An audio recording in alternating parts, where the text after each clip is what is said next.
Sa dulo ng isang makipot at maputik na eskinita sa Barrio San Roque, nakatirik ang isang barong-barong na yari sa pinagtagpi-tagping yero, karton at lumang tarpaulin. Sa tuwing umuulan, nagiging parang salaan ang bubong nito at ang bawat patak ng ulan ay bumabagsak sa loob na parang mumunting palakol na walang tigil na tumataga sa katahimikan ng gabi. Doon nakatira si Edna.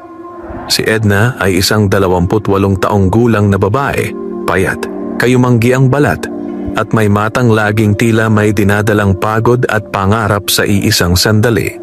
Maaga pa lamang ay natuto na siyang lumaban sa buhay.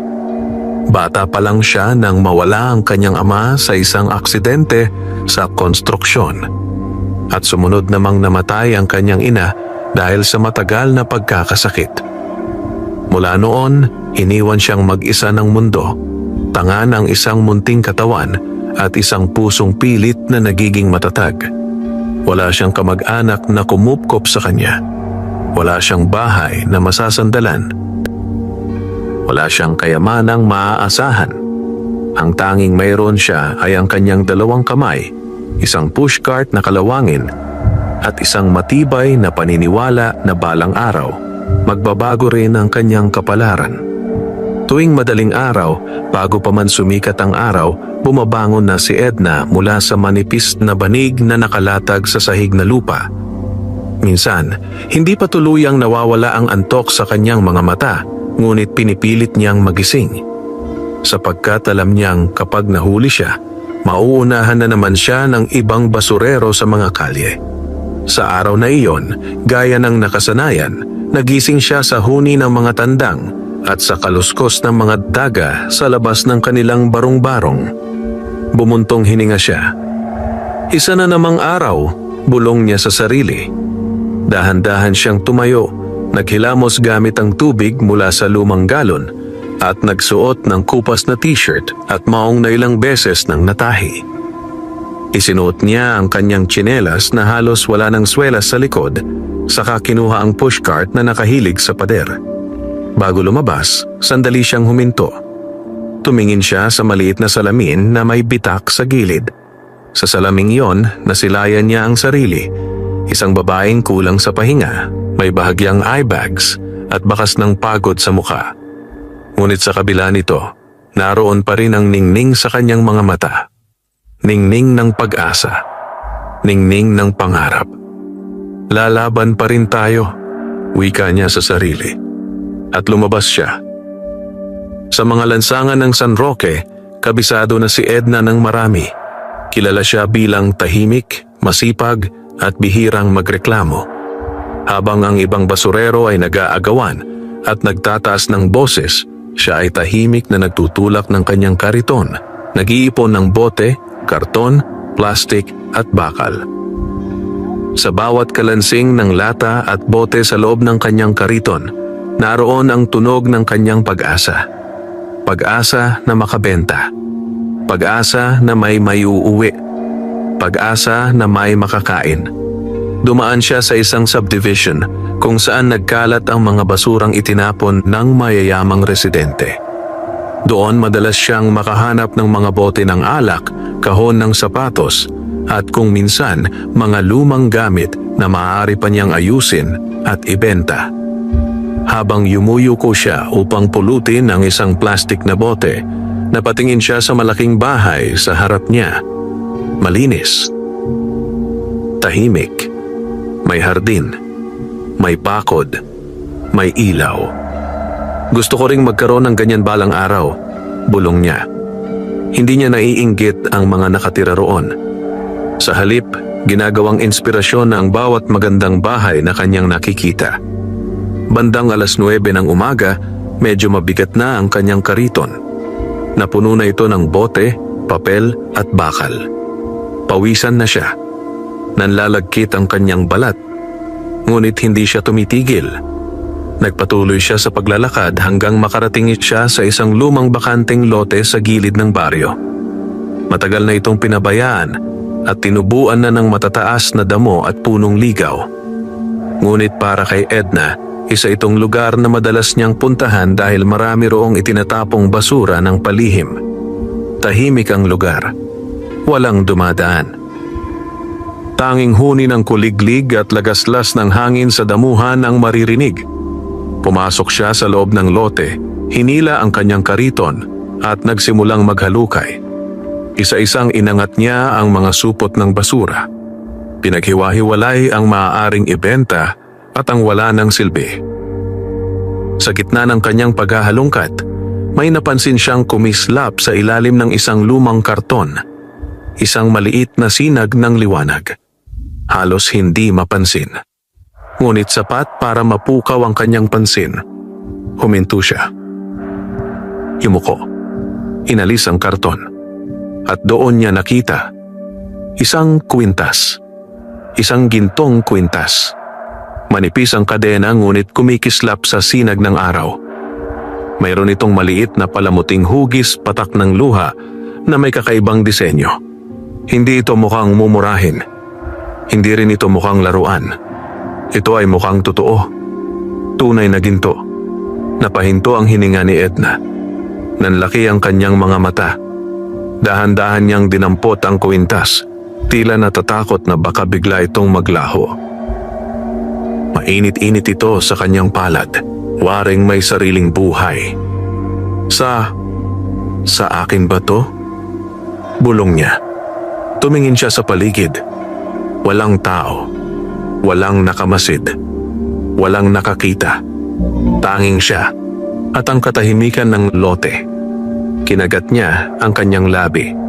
Sa buong buhay niya, hindi pa siya kailanman nakahawak ng ginto. Hindi pa siya nagkaroon ng kahit anong alahas. Hindi pa siya nakaranas ng mamahaling bagay.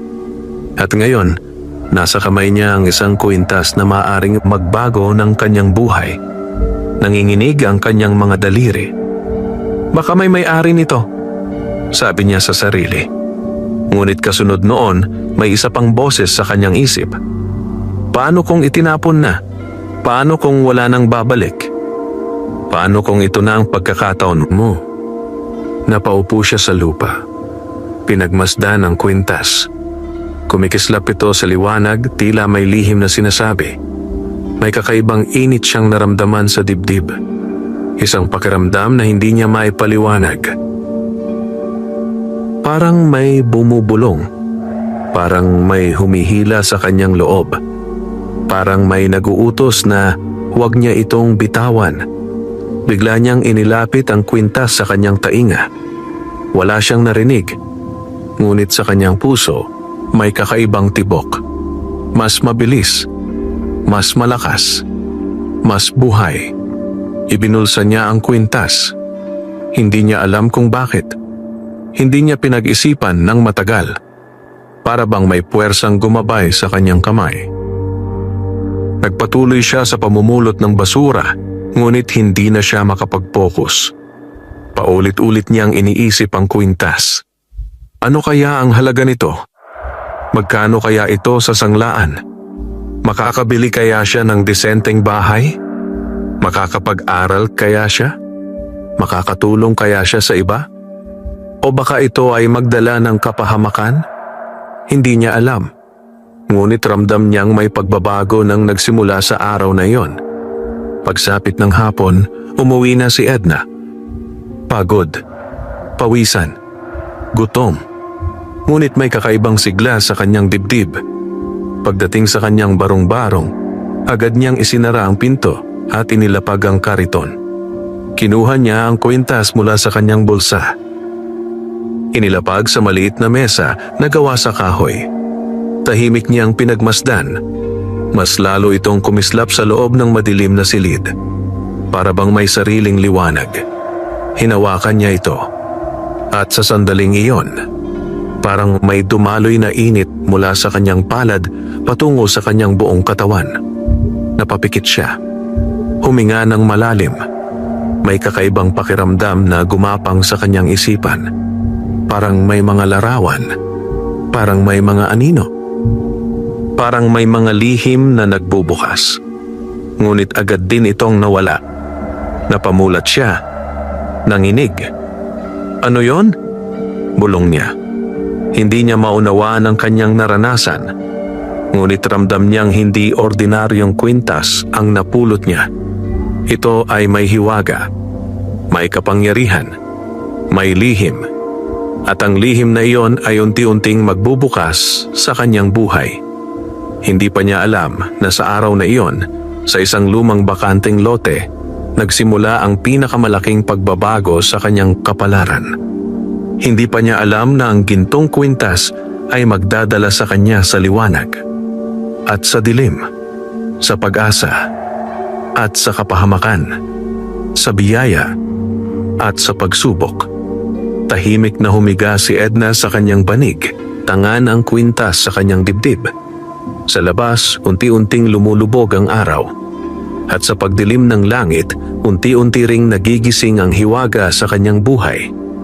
Madilim pa ang paligid nang magising si Edna kinabukasan. Wala pa ang araw. Wala pa ang ingay ng mga sasakyan. Wala pa ang sigawan ng mga tindero sa kalsada. Ngunit siya ay gising na.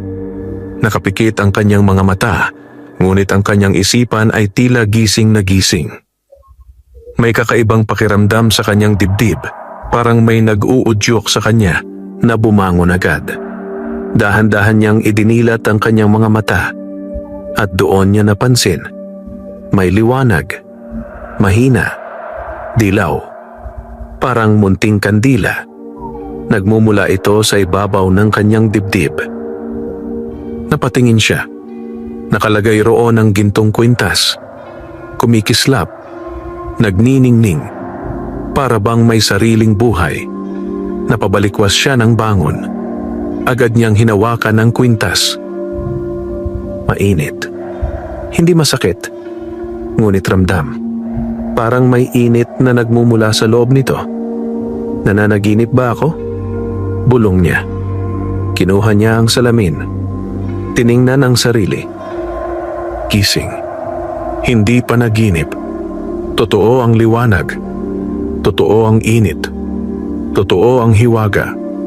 Napaupo siya sa gilid ng kanyang banig. Pinagmasdan ang kwintas. Habang tumatagal, unti-unting humihina ang liwanag. Hanggang sa tuluyan itong mawala. Nanatili lamang ang kinang ng ginto. Huminga siya ng malalim. Kinakabahan, naguguluhan. Ngunit sa kabila ng lahat, hindi siya natakot. Sa halip, may kakaibang kapanatagan siyang naramdaman. Parang sinasabing, hindi ka sasaktan. Bumangon siya. Nagayos. Naghilamos. Ngunit napansin niyang parang may nagbago sa kanya. Mas malinaw ang kanyang paningin. Mas magaan ang kanyang pakiramdam. Parang nawala ang bigat ng pagod na dati niyang dala araw-araw. Tiningnan niya ang kanyang mga kamay. Walang sugat. Walang kalyo. Ang mga dating bitak sa balat ay tila naghilom. Napahawak siya sa kanyang pisngi. Mas makinis. Mas presko. Bakit parang iba? Bulong niya. Hindi niya ito masagot. Ngunit alam niyang may kinalaman iyon sa kwintas. Isinuot niya ito sa kanyang leeg. Dahan-dahan. Parang may paggalang. Pagkalagay niya, muling dumaloy ang init sa kanyang katawan. Ngunit ngayon, mas banayad. Mas payapa. Parang yakap ng ina. Lumabas siya ng bahay. Sumalubong ang malamig na simoy ng umaga. Ngunit imbes na lamigin, nakaramdam siya ng sigla. Hinila niya ang kariton at nagsimulang maglakad. Ngunit ngayong umaga, parang mas magaang ang kariton. Parang mas mabilis ang kanyang hakbang. Parang mas malakas ang kanyang katawan. Habang naglalakad, napansin niyang mas malinaw niyang naririnig ang mga tunog sa paligid. Ang pagaspas ng dahon, ang paglipad ng mga ibon, ang pag-ikot ng hangin. Para bang mas gising ang kanyang pandama. Pagdating niya sa unang kalye, napansin niyang kakaiba ang mga tao. May isang matandang lalaki na nakaupo sa bangketa. Hawak ang kanyang dibdib. Namumutla. Hirap huminga. Napahinto si Edna. Lumapit siya. "Tay, okay lang po ba kayo?" tanong niya. Hindi agad sumagot ang matanda. Nanginginig. Pinapawisan. Nanghihina. Walang ibang tao sa paligid. Walang tumutulong. Hindi nagdalawang isip si Edna. Lumuhod siya. Hinawakan ang kamay ng matanda. At sa sandaling iyon, naramdaman niya ang pag-init ng kwintas. Mas mainit kaysa dati. Parang nag-aapoy. Nagulat siya. Ngunit hindi niya binitawan ang matanda. Sa halip, hinigpitan pa niya ang hawak. Pumikit siya. Hindi niya alam kung bakit. Parang may nagudyok sa kanyang gawin iyon. Huminga siya ng malalim. At sa kanyang isipan, tila may bumubulong. Ilipat mo. Ilipat ang lakas. Ilipat ang buhay. Hindi niya alam kung saan nanggaling ang mga salitang iyon. Ngunit sinunod niya. Sa kanyang puso, inisip niya ang kalusugan. Inisip niya ang lakas. Inisip niya ang buhay. At biglang, may dumaloy na init mula sa kanyang dibdib, pababa sa kanyang braso, papunta sa kamay ng matanda. Parang alon ng apoy at liwanag. Napasinghap si Edna. Ngunit hindi siya umatras. Ilang segundo ang lumipas. Unti-unting huminga ng maayos ang matanda. Nawala ang pamumutla. Humupa ang panginginig. At maya-maya, binuksan nito ang mga mata. "Salamat," mahinang sabi nito. Nanlaki ang mata ni Edna. "Po?" Tumayo ang matanda. Parang walang nangyari. Malakas. Maayos.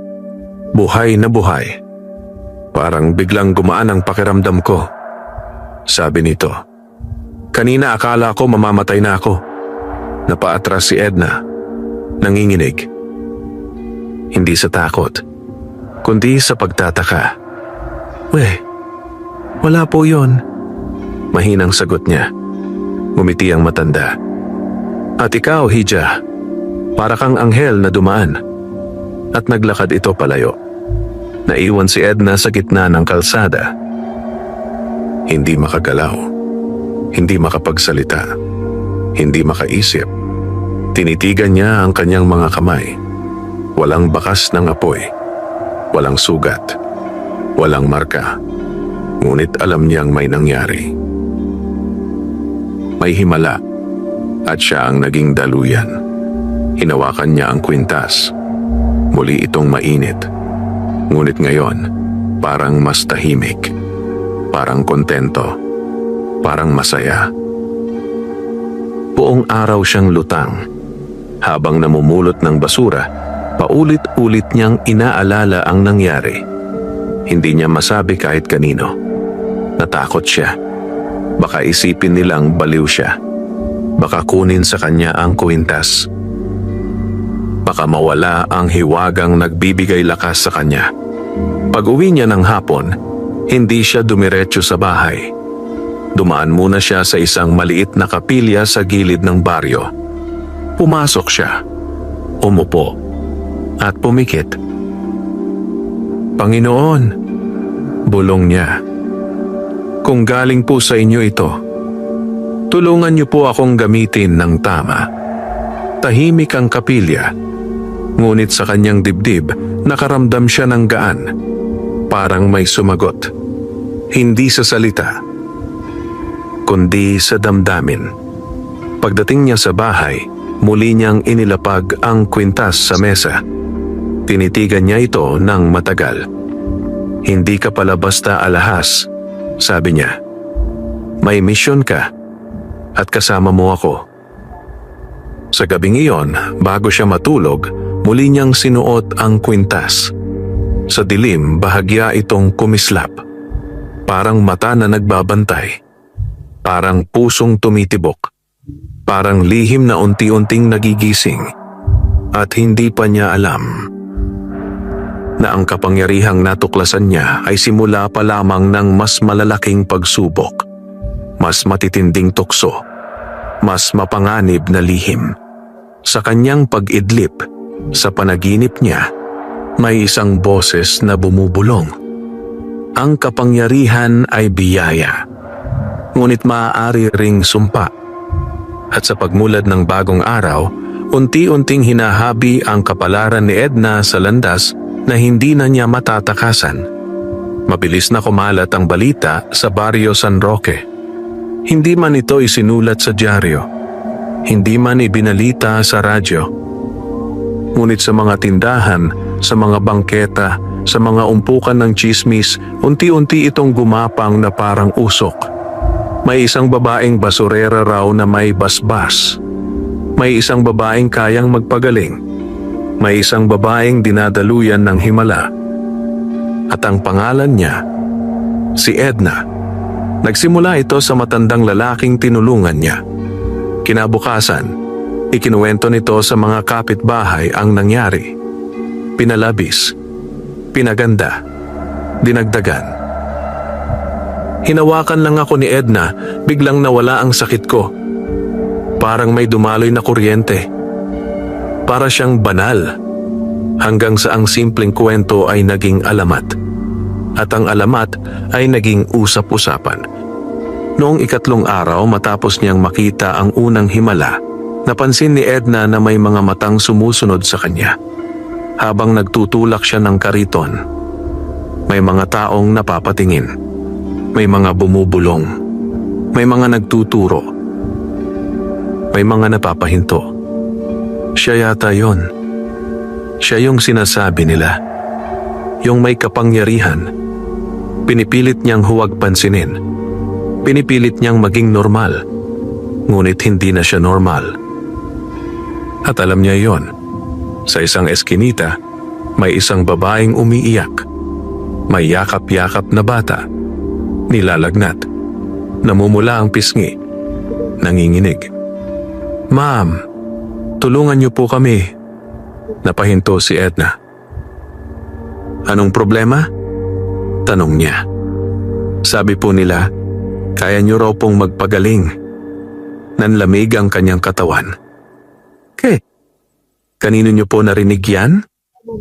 Sa palengke? Sa kapitbahay? Sa lahat po. Tinitigan niya ang bata. Mahina. Halos hindi na humihinga ng maayos. May bigat sa kanyang dibdib. Gusto niyang tumanggi. Natakot siya. Paano kung hindi gumana? Paano kung mas lumala? Paano kung siya ang masisi? Ngunit mas malakas ang awa kaysa takot. Lumuhod siya. Hinawakan ang noo ng bata. Muling uminit ang kwintas. Mas malakas ngayon. Parang apoy. Muling pumikit si Edna. Iniisip ang kagalingan. Iniisip ang buhay. Iniisip ang liwanag. At muli, dumadaloy ang init. Dumadaloy ang lakas. Ilang sandali ang lumipas.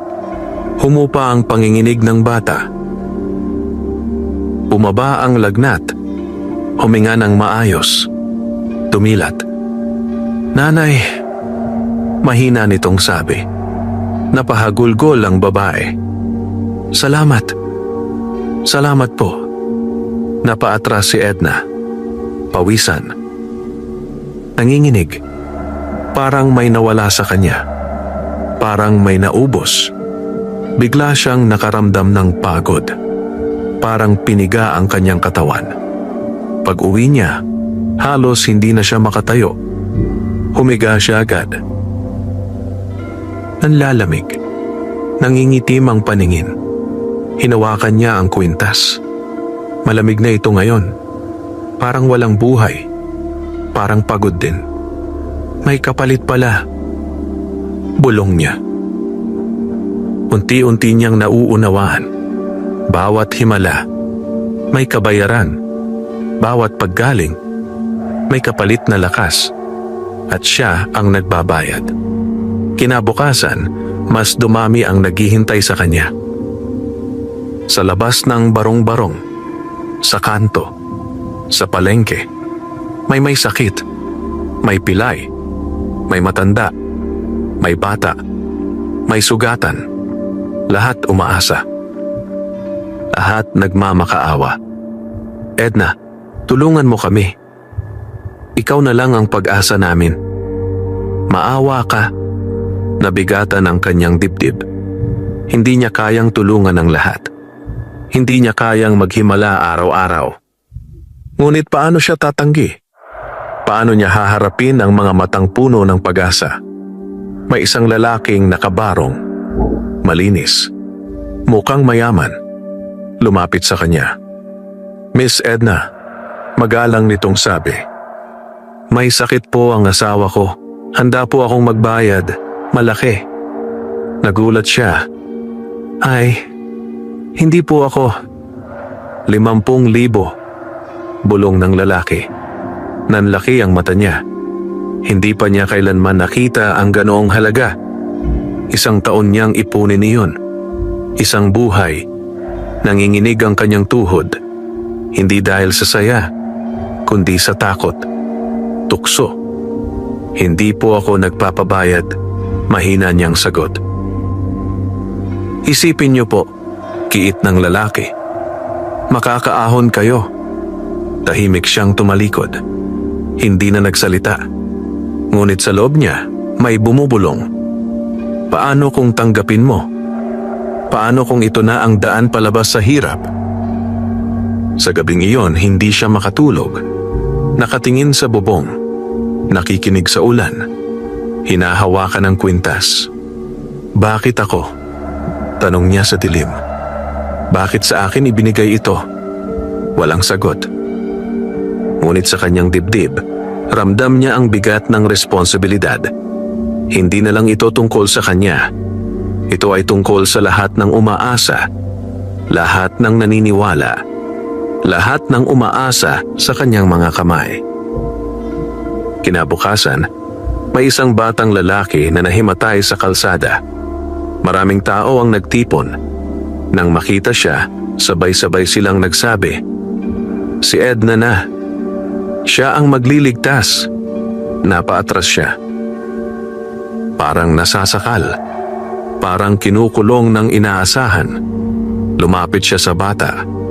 Ngunit bago pa man niya ito mahawakan, biglang kumirot ang kanyang dibdib. Napaupo siya. Nanlabo ang paningin. Nahulog ang kwintas mula sa kanyang leeg. Gumulong ito sa semento. Kumislap. At biglang, naglabas ng matinding liwanag. Napaatras ang mga tao. Napapikit. Napahiyaw. At sa gitna ng liwanag, tila may aninong gumalaw.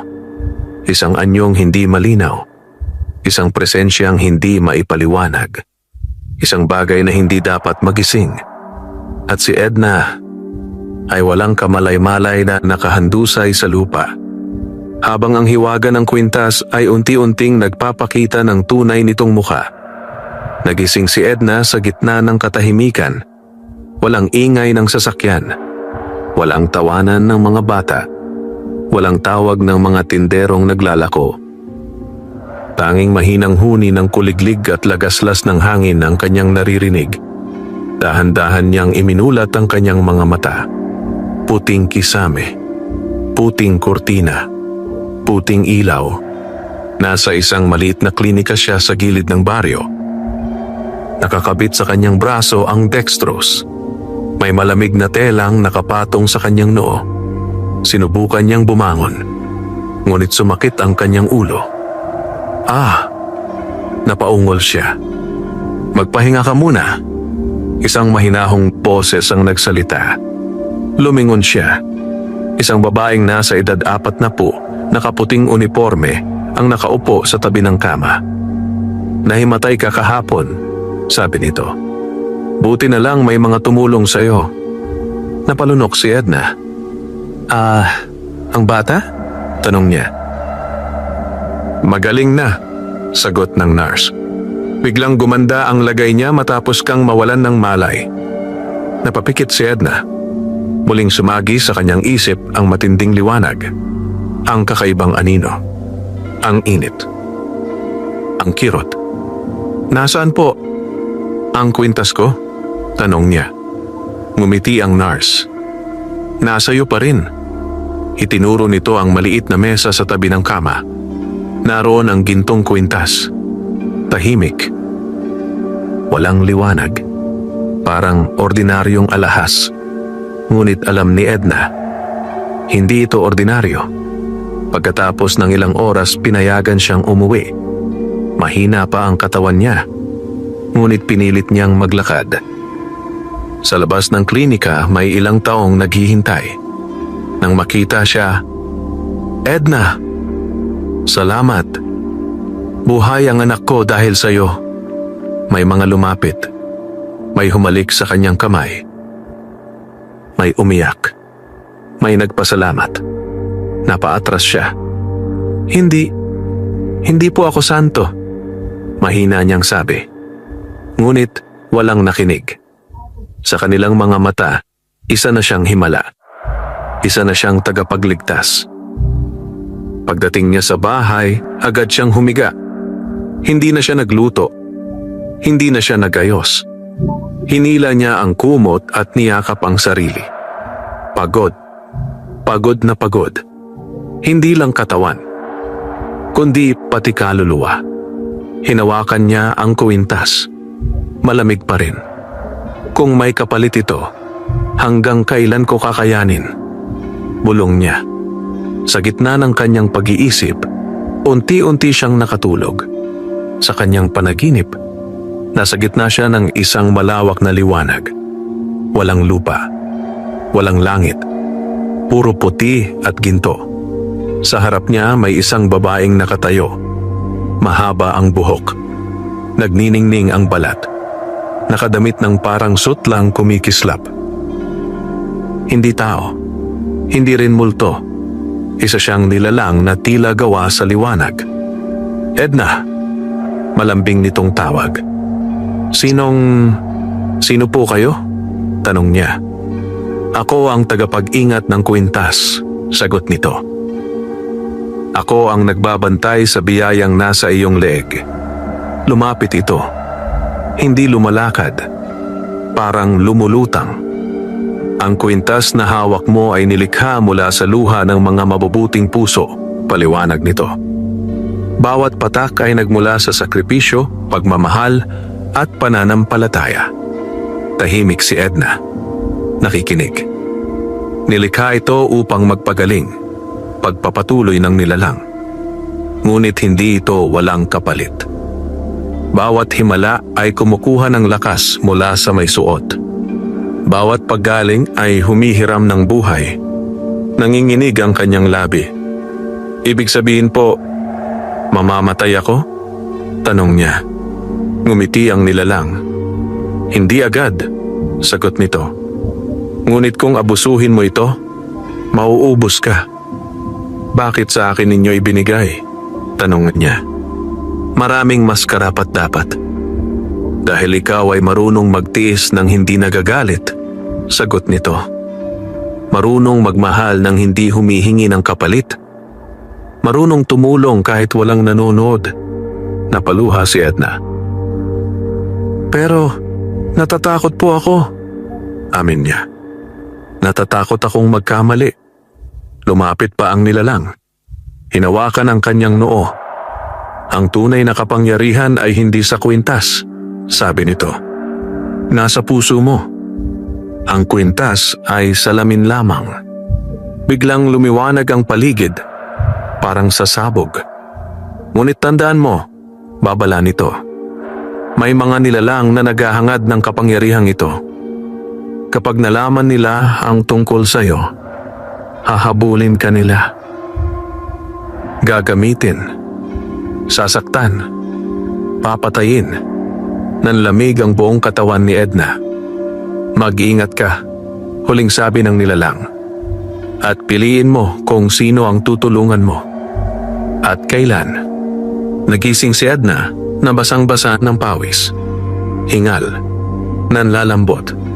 Hinawakan niya ang kwintas. Mainit muli. Parang buhay. Parang gising. Hindi pala ito basta biyaya. Bulong niya. Isa rin itong pagsubok. Lumapit siya sa bintana. Tumingin sa labas. Tahimik ang baryo. Ngunit sa malayo, may mga matang nagmamasid. May mga lihim na gumagalaw. May mga puwersang nagigising. At sa pagliwanag ng buwan, unti-unting nagsisimula ang mas madilim na yugto ng kanyang buhay. Mula nang magising si Edna sa panaginip na tila tunay na tunay, nagbago ang kanyang pananaw sa buhay. Hindi na siya basta-basta humahawak ng kamay. Hindi na siya agad lumalapit sa may sakit. Hindi na siya padalos-dalos sa paggamit ng kapangyarihan ng kwintas. Sa bawat umaga, bago siya lumabas ng bahay, inilalagay niya ang kwintas sa kanyang leeg na may kasamang panalangin. "Gabayan mo po ako," bulong niya palagi. "Turuan mo po akong pumili." Ngunit kahit gaano pa siya mag-ingat, hindi niya mapipigilan ang mga matang palihim na nagmamasid sa kanya. Sa mga sulok ng baryo, sa likod ng mga tindahan, sa dilim ng eskinita, may mga taong sumusunod. May mga taong nagmamatiyag. May mga taong nagtatala. Isang hapon, habang naglalakad siya pauwi, napansin niyang may dalawang lalaking nakaitim na jacket na tila laging nasa likuran niya. Kapag humihinto siya, humihinto rin sila. Kapag liliko siya, lilikong kasunod. Pinabilis niya ang lakad. Pinabilis din nila.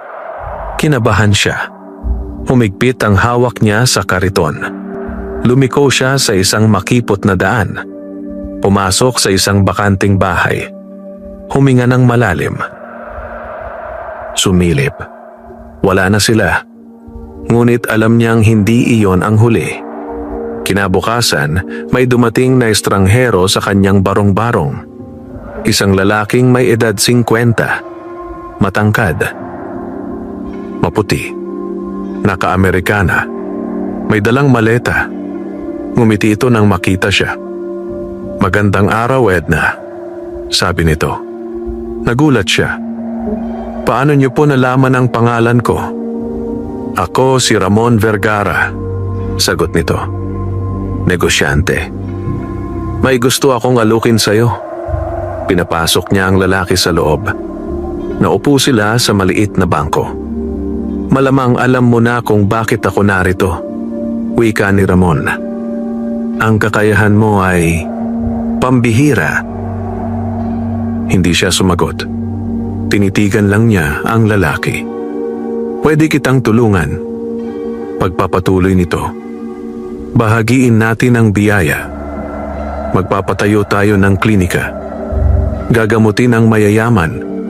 Babayaran tayo. Milyon ang kikitain mo." Nanlaki ang mata ni Edna. "Milyon?" bulong niya. "Oo," tugon ni Ramon. "Hindi ka na mamumulot ng basura. Hindi ka na magugutom. Hindi ka na maghihirap." Tahimik siyang napayuko. Tumibok ng malakas ang kanyang puso. Pangarap niya iyon. Matagal na. Tahimik na pangarap. Ngunit naalala niya ang babala sa panaginip. May mga naghahangad. May mga sasamantala. Hindi po," sagot niya. "Hindi ko po kayang gawing negosyo ang pagtulong." Nangitim ang muka ni Ramon. Sandaling nawala ang ngiti. "Mag-isip ka," maring sabi nito. "Hindi araw-araw may ganitong pagkakataon." "Babalik ako." At tumayo ito. Umalis. Naiwan si Edna na nanginginig. Mula noon, mas dumalas ang paniniktik. May mga motorsiklong dumadaan sa tapat ng bahay niya. May mga lalaking nagmamasid sa malayo. May mga tumatawag sa kanya sa teleponong hindi nagsasalita. Parang sinasakal ang kanyang mundo. Isang gabi, pauwi siya mula sa junk shop. Madilim. Walang ilaw. Tahimik. Biglang may humarang sa kanya. 3 lalaki. Naka-bonnet. May dalang patalim. "Sa amin ay ang kwintas," sabi ng isa. Napaatras siya. Kwintas lang po to. Huwag mo kaming lokohin, sigaw ng isa. Hinablot ang leeg niya. Natanggal ang kwintas. Nalaglag sa lupa. Kumislap. Biglang uminit ang paligid. Umilaw ang kadena. Parang araw sa dilim. Napahiyaw ang mga lalaki. Napabitaw. Nanginig ang lupa. Parang may dumaan na hangin. Isang alon ng liwanag ang kumalat. Tumilapon ang mga lalaki. Nagsigawan. Nagsitakbuhan. Naiwan si Edna na nakaluhod. Hingal. Pawisan. Muling binalik ang kwintas sa leeg. Pinoprotektahan mo pala ako, bulong niya. Ngunit kasabay ng pasasalamat, may takot. Dahil alam niyang kapag mas lalong lumakas ang kwintas, mas marami ang gugustong magmay-ari nito. Sa gabing iyon, sa malayo, may isang lalaking nakatayo sa bubungan ng isang gusali. Pinagmamasdan siya gamit ang binocular. Ngumiti ito. Sa wakas, bulong nito. Nahanap na kita. Sa kanyang kamay, may hawak siyang itim na kwintas. Kabaligtaran ng kay Edna. Madilim. Walang kinang. Parang sumisipsip ng liwanag. At babawiin ko ang dapat sa akin. Hindi na matahimik ang gabi ni Edna. Sa tuwing siya'y ipipikit ang kanyang mga mata, lagi niyang naaalala ang liwanag na nagligtas sa kanya mula sa mga magnanakaw. At kasunod nito, ang imahe ng lalaking nakatayo sa bubungan, hawak ang itim na kwintas. Hindi man niya ito nakita ng personal, parang naramdaman niya ang presensya nito. Parang may matang nakabaon sa kanyang likod. Parang may hiningang sumusunod sa kanya. Kinabukasan, nagising siyang may mabigat na pakiramdam. Parang may paparating na masama. Hinawakan niya ang kwintas. Mainit. Mas mainit kaysa dati. Parang nagbababala. May panganib, bulong niya. Hindi niya alam kung kanino. Sa sarili o sa mundo. Hindi na siya nagpunta sa mga malalayong lugar. Sa malapit na lang siya namumulot ng basura. Ayaw na niyang malayo sa bahay. Ayaw na niyang mapag-isa sa dilim. Ngunit kahit sa liwanag ng araw, naroon ang panganib. Sa palengke, may isang matandang babae ang lumapit sa kanya. Baluktot ang likod. Maputla. May hawak na baston. Hija. Mahina nitong sabi. Masakit ang dibdib ko. Tiningnan ni Edna ang babae. May kakaibang anino sa likod nito. Mahaba. Manipis. Hindi tugma sa liwanag. Nanlamig ang kanyang batok. Patawad po, sagot niya. Pagod po ako ngayon. Biglang nagiba ang tingin ng matanda. Naging malamig. Matalim. Sayang, bulong nito. At bigla itong umalis. Naiwan si Edna na nanginginig. Sa hapon, habang naglalakad siya pauwi, may biglang tumawag sa kanya. Edna, lumingon na siya. Isang binatang lalaki. Matangkad. Payat. Naka-hoodie. May malungkot na mga mata. Ako si Leo, sabi nito. Gusto kitang tulungan. Nag-alinlangan siya. Paano? May mga taong gustong kunin ang kwintas mo, sagot ni Leo. Kasama na si Ramon. Nanlaki ang mata niya. Paano mo alam? Dahil nagtatrabaho ako sa kanila dati, sagot nito. Pero tumakas ako. Masama ang balak nila. Dinala siya ni Leo sa isang maliit na tindahan. Doon sila nag-usap. May grupo na naghahanap ng mga mahiwagang bagay, paliwanag ni Leo. Naniniwala silang kapag nakumpleto nila ang 7 anting-anting, magiging makapangyarihan sila. Ang kwintas mo ang pinakamahalaga. Napalunok si Edna. At yung itim? Tanong niya. Tumahimik si Leo. Kay Damian yon, sagot niya. Pinuno nila. Isang lalaking nawalan ng pamilya at kaluluwa. Ginagamit niya ang kadiliman para kumuha ng lakas sa iba.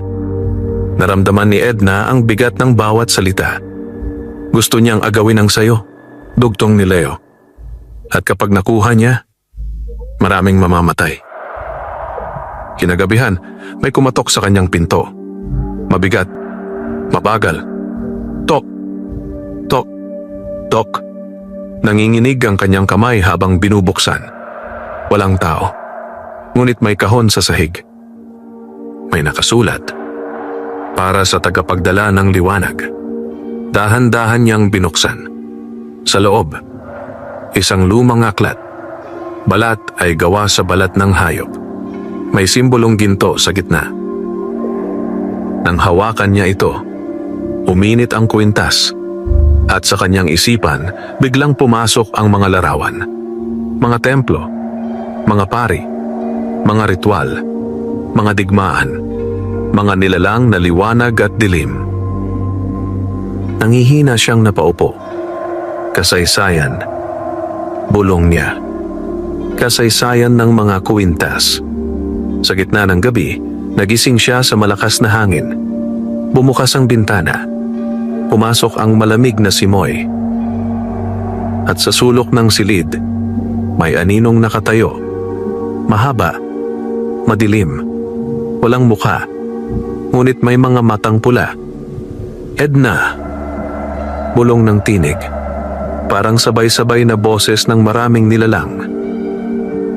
Hinawakan niya ang kwintas. Nagliyab ang liwanag. Hindi ka nag-iisa, sagot ng tinig. Ako ang kabilang panig. Ako ang kapalaran mo. Napaatras siya. Layuan mo ako, sigaw niya. Tumawa ang anino. Isang malamig na tawa. Hindi mo ako matatakasan, sagot nito. Dahil bahagi ako ng kwintas. At bigla, naglaho ang anino. Naiwan si Edna na nanginginig. Luhaan. Humihingal. Sa unang pagkakataon, naunawaan niyang hindi lang siya hinahabol ng tao, kundi ng mismong kadiliman. At ang digmaan ng liwanag at dilim ay nagsisimula na. Mula nang magpakita ang anino sa kanyang silid, hindi na muling naging payapa ang isipan ni Edna. Sa bawat sulok ng kanyang bahay, pakiramdam niya ay may matang nagmamasid. Sa bawat paghinga, tila may kasabay siyang hindi nakikita. Sa bawat tibok ng kanyang puso, may kaakibat na takot. Ngunit kasabay ng takot, may unti-unting nabubuong tapang. Kinabukasan, maaga siyang nagising. Hindi dahil sa gutom, hindi dahil sa trabaho, kundi dahil sa isang malinaw na pasya. Hindi na siya pwedeng manatiling tahimik. Hindi na siya pwedeng magtago. Kung totoo ang sinabi ni Leo at nang nilalang sa kanyang panaginip, bahagi na siya ng isang digmaang hindi niya hiniling. Ngunit hindi na niya ito matatakasan. Hinawakan niya ang kwintas. Kung may laban, bulong niya, lalaban ako. Pinuntahan niya si Leo sa maliit na tindahan. Nandoon ito, nagwawalis sa harap. Nang makita siya, agad itong tumigil. Akala ko hindi ka na babalik, sabi nito. Kailangan ko ng tulong, tugon ni Edna. Tuturuan mo ako. Nanlaki ang mata ni Leo. Sigurado ka? Oo, matatag niyang sagot. Hindi ako tatakbo. Dinala siya ni Leo sa isang abandonadong simbahan sa labas ng baryo. Matagal na itong walang pari. Wasak ang bubong. May mga damong tumutubo sa loob. Ngunit ramdam ni Edna ang kakaibang enerhiya roon. Tahimik, banal, parang may natitirang basbas. Dito nagsasanay ang mga tagapagdala noon. Paliwanag ni Leo. Mga taong may hawak ng liwanag. Sa gitna ng simbahan, may lumang altar. May ukit na simbolong kapareho ng nasa aklat. Nang tumayo si Edna roon, uminit ang kwintas. Umiilaw, parang tumutugon. Pumikit ka! Utos ni Leo. Sumunod siya. Huminga ka ng malalim. Ginawa niya.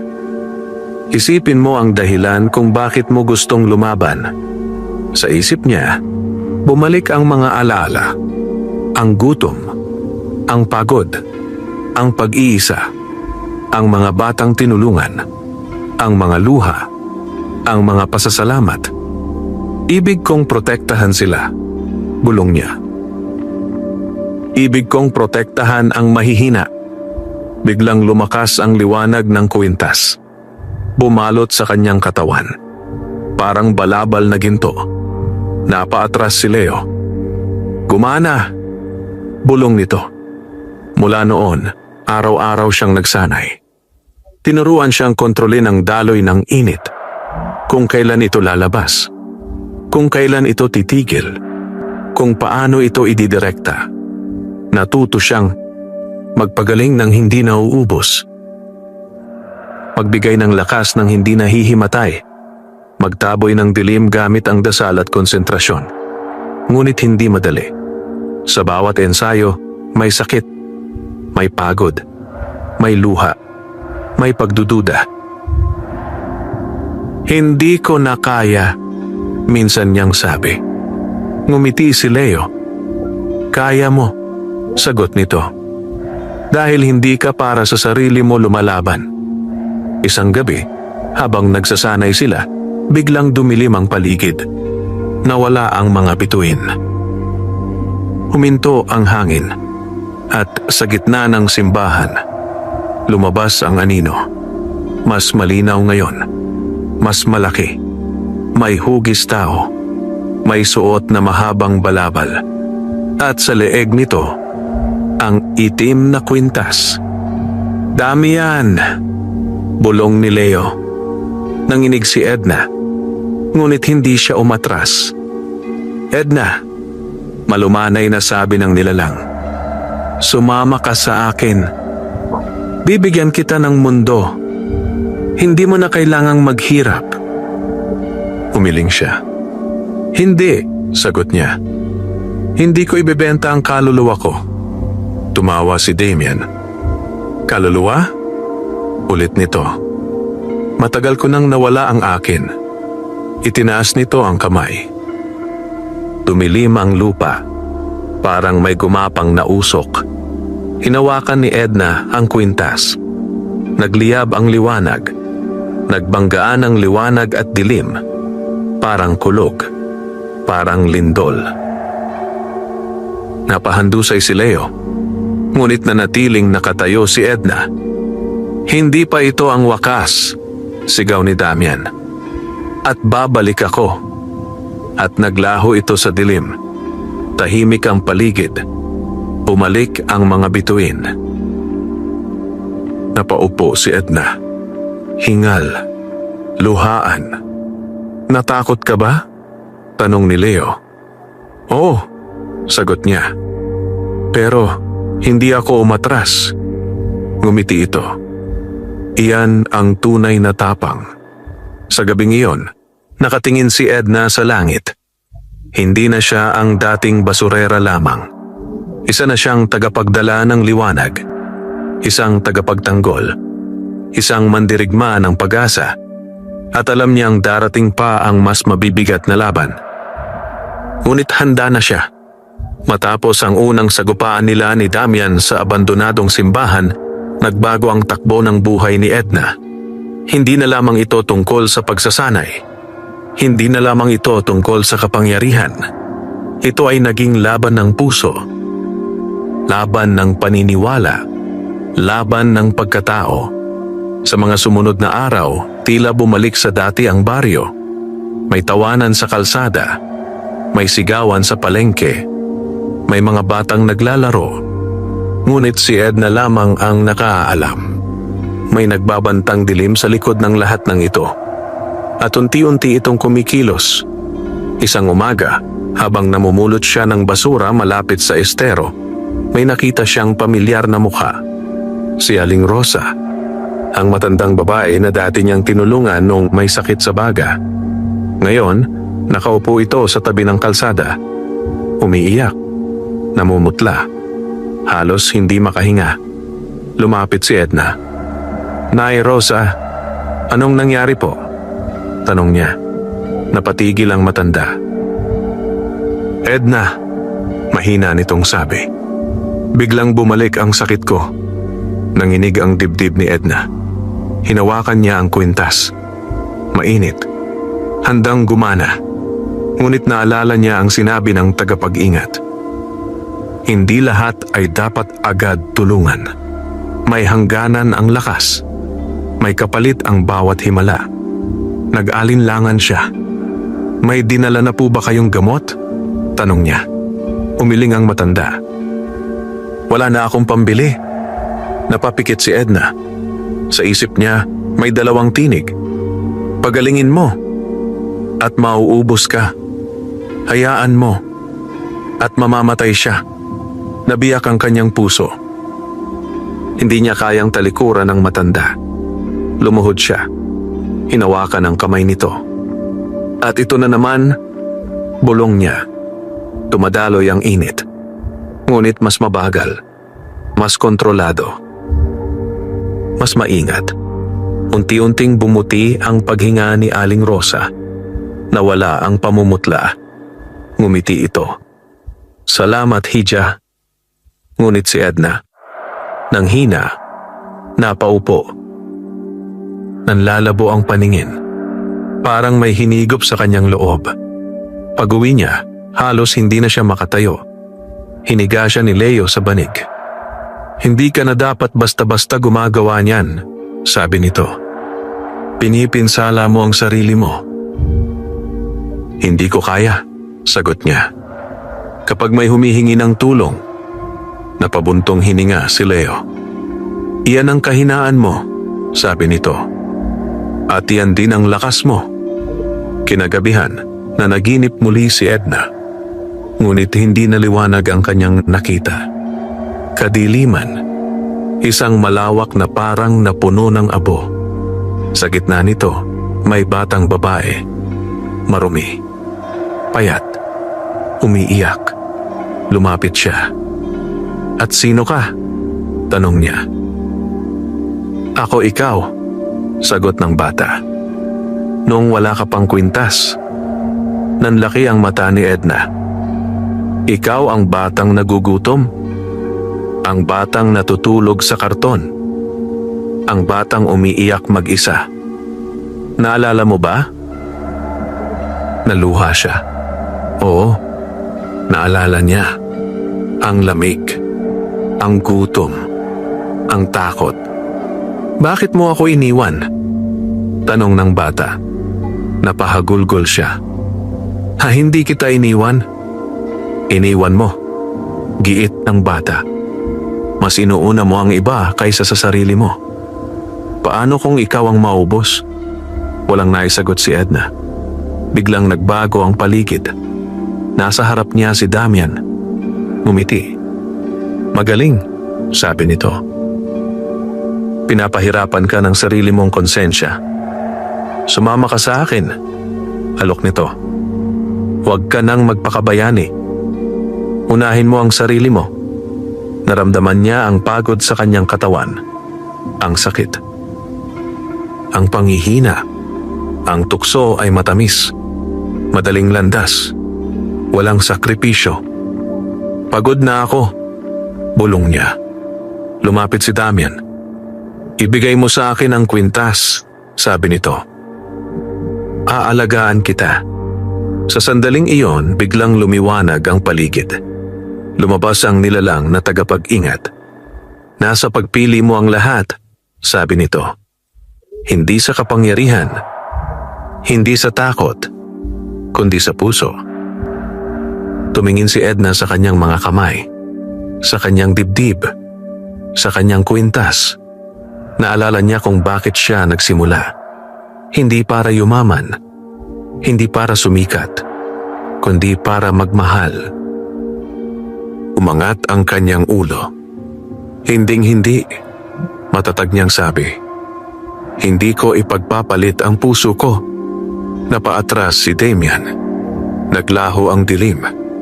Nagising si Edna na umiiyak, ngunit magaan ang pakiramdam. Parang may nabunot na tinik sa dibdib. Hinawakan niya ang kwintas. Hindi na ito mainit. Hindi na rin malamig. Sakto lang. Parang balanse. Kinabukasan, nagpasya siyang magbago. Tutulong pa rin siya. Ngunit aalagaan din ang sarili. Hihingi ng tulong sa doktor, sa gobyerno, sa simbahan. Hindi na siya mag-iisa. Hindi na siya magpapakaubos. At sa unang pagkakataon, naramdaman niyang hindi na siya basta tagapagdala ng liwanag. Isa na siyang babaeng marunong magmahal sa iba at sa sarili. Dumating ang mga araw na tila tahimik ang lahat. Walang anino, walang pananakot, walang paniniktik, walang banta. Parang umurong ang dilim. Parang sumuko si Damian. Ngunit alam ni Edna, ang katahimikan ay madalas hudyat ng bagyo. Mas naging maingat siya, mas disiplinado. Sa umaga, namumulot pa rin siya ng basura. Sa hapon, nagsasanay kasama si Leo. Sa gabi, nagdarasal. Unti-unti, bumabalik ang lakas ng kanyang katawan. Hindi na siya madaling manghina. Hindi na siya basta-basta nauubos. Ang kwintas ay tila nakikiayon na sa kanyang tibok. Parang bahagi na ng kanyang kaluluwa. Isang gabi, habang may malakas na ulan, biglang namatay ang mga ilaw sa buong baryo. Nawala ang kuryente. Nawala ang signal. Nawala ang tunog ng mundo. Tanging patak ng ulan ang maririnig. Biglang may umaling-awngaw na boses sa hangin. Edna, mula sa lahat ng direksyon. Parang nasa langit. Parang nasa lupa. Parang nasa loob ng kanyang dibdib. Nanlamig ang kanyang katawan. Dumating na siya. Bulong ni Leo. Magkasama sila sa abandonadong simbahan nang mangyari ito. Nagtakbo ang mga tao sa labas. Nagsisigawan. Naghahanap ng liwanag, ng tulong, ng pag-asa. Sa gitna ng dilim, unti-unting bumukas ang bubong ng simbahan. Parang hinihiwa ng hangin. At mula sa itaas, bumaba si Damian. Nabalot ng itim na usok, nakasuot ng balabal. Sa leeg nito, kumikislap ang itim na kwintas. Mas malakas, mas madilim, mas buhay. Oras na, sabi nito. Tapusin natin ito. Nagliyab ang kwintas ni Edna. Sumagot ang liwanag. Bumalot sa kanyang katawan. Parang baluti. Parang pakpak. Hindi ka magtatagumpay, sabi niya. Tumawa si Damian. Lahat ng liwanag ay napapagod. Sagot nito. Lahat ng mabuti ay nauubos. Itinaas nito ang kamay. Biglang naglabasan ang mga anino mula sa lupa. Mga anyong walang mukha. Gumagapang. Sumisigaw. Leo! Sigaw ni Edna. Hinawakan ni Leo ang krus na suot niya. Nanalangin. Nagningning ang paligid. Bahagyang umatras ang mga anino. Tumakbo si Edna sa gitna. Itinaas ang kamay. Naglabas ng liwanag. Tumama sa mga anino. Isa-isang naglaho. Natutunaw. Ngunit parami ng parami. Hindi sila mauubos, sigaw ni Leo. Si Damian ang pinagmumulan. Tumitig si Edna kay Damian. Kung ganon, bulong niya. Sa kanya ko ibubuhos ang lahat. Lumipad siya. Hindi sa pakpak, kundi sa lakas ng liwanag. Parang hinihila pataas. Sumugod siya kay Damian. Nagbanggaan ang kanilang kapangyarihan. Liwanag at dilim. Init at lamig. Pag-asa at puot. Sumabog ang hangin. Nayanig ang lupa. Napahandusay si Leo. Nabingi ang buong baryo. Sumuko ka na, sigaw ni Edna. Huli na, sagot ni Damian. Ako na ang dilim. Wala ka nang magagawa. Naalala ni Edna ang lahat.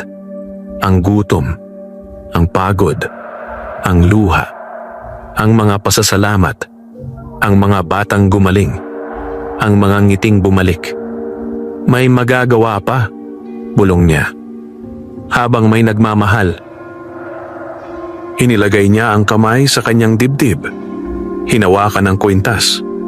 Pumikit at binuksan ang puso.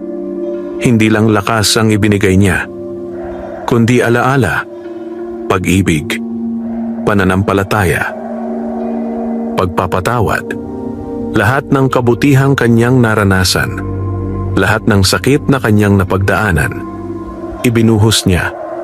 Isang huling liwanag, mas maliwanag kaysa araw, mas mainit kaysa apoy, mas dalisay kaysa ginto. Tumama ito kay Damian. Napahiyaw ito. Nabiyak ang itim na kwintas. Naglabas ng usok. Hindi, sigaw nito. Unti-unting naglaho ang dilim. Nawala ang mga anino. Bumalik ang ulan sa normal. Bumalik ang hangin. Bumalik ang mundo. Bumagsak si Edna sa lupa. Walang malay. Tahimik. Walang galaw. Ang kwintas sa kanyang leeg. Unti-unting nawalan ng liwanag. Parang nauubos. Parang nagpapaalam. Lumapit si Leo. Edna, huwag. Luhaan. Nanginginig. At sa gitna ng ulan at dilim, nakahandusay ang babaeng minsang naging basurera, na ngayon ay naging ilaw ng buong baryo. Tahimik ang buong baryo San Roque. Walang sigawan, walang tawanan, walang tugtugan. Tanging mahinang patak ng ulan at hikbi ng hangin ang maririnig.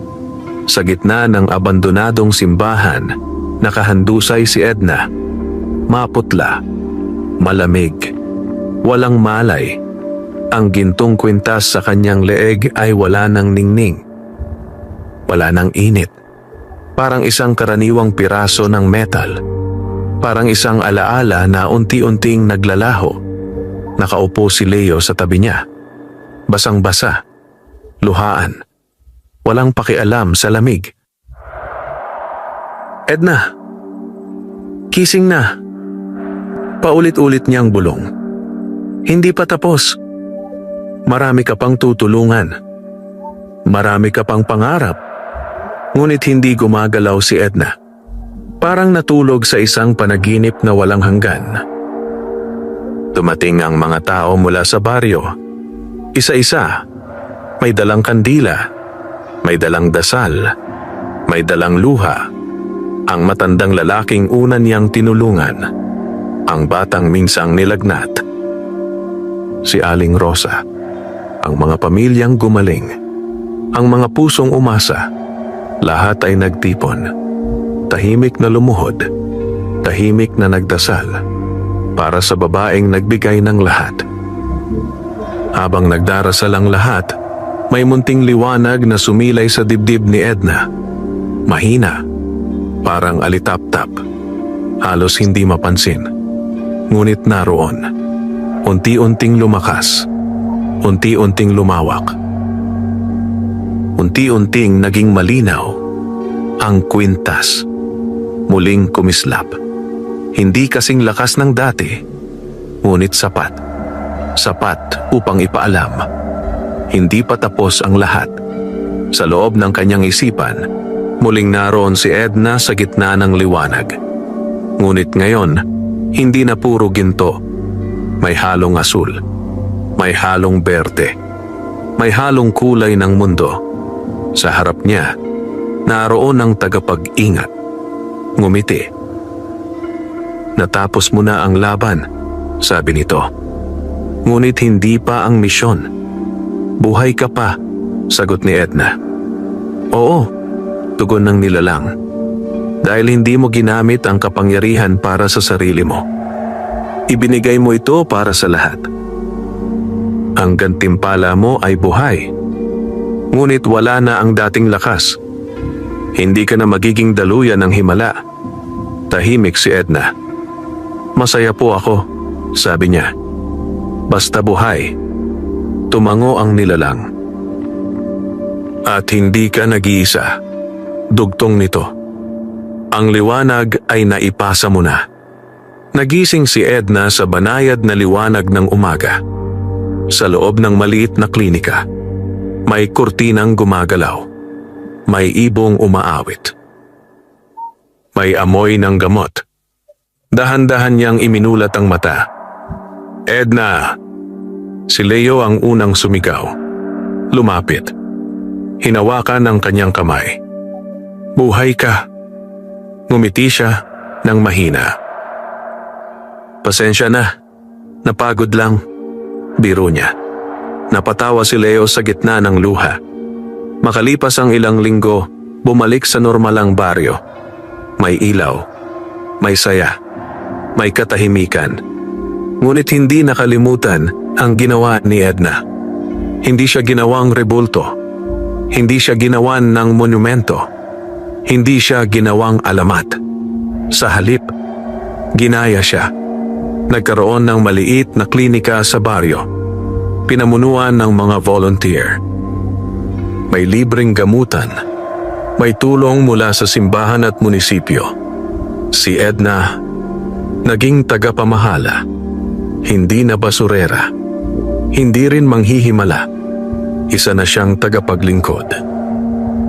Tumutulong gamit ang sipag, puso, at talino. Ang kwintas ay nakatago na sa isang kahon. Hindi na kumikislap. Hindi na umiinit.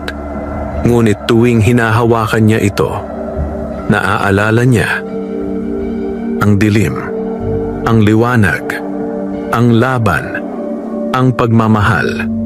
Isang hapon, habang nakaupo siya sa labas ng klinika, may batang lumapit. Ate Edna, tanong nito, totoo po bang may kapangyarihan kayo dati? Ngumiti siya. Hindi, sagot niya. May puso lang ako. Napangiti ang bata at tumakbo palayo. Sa paglubog ng araw, tumingala si Edna sa langit. Tahimik. Payapa. Walang takot. Walang dilim. Sa kanyang dibdib, wala na ang mahiwagang init. Ngunit may mas matibay na bagay na nananatili. Tapang. Pag-ibig. Pag-asa. At pananampalataya. Ang tunay na liwanag ay hindi kailanman nagmumula sa kwintas, kundi sa pusong handang magsakripisyo para sa kapwa. At iyon ang liwanag na hindi kailanman mamamatay. Wakas.